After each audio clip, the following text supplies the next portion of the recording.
প্রতিদিনে আমাদের কাজকর্ম করতে হয়। কেউ আমরা ফ্যাক্টরিতে কাজ করি, কেউ আমরা রাস্তাঘাটে কাজ করি। আমাদের চোখে ময়লা যায়। মা-বোনরা রান্না করে সেক্ষেত্রে দেখা যায় রান্নার তেল চোখের ভিতরে যায়।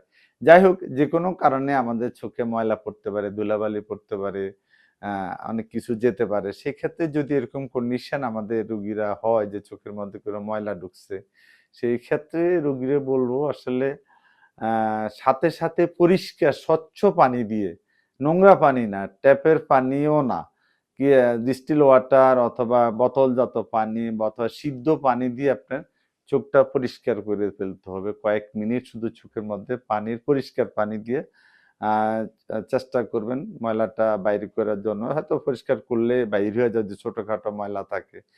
তারপর যদি ভালো না হয় তাহলে একটা অ্যান্টিবায়োটিক ড্রপ পাওয়া যায় অপটিমক্স, মক্সকুইন বা আইভেন্টি ড্রপ এগুলো ১ ফোঁটা করে দিনে ৪ বার দিয়া দেখেন।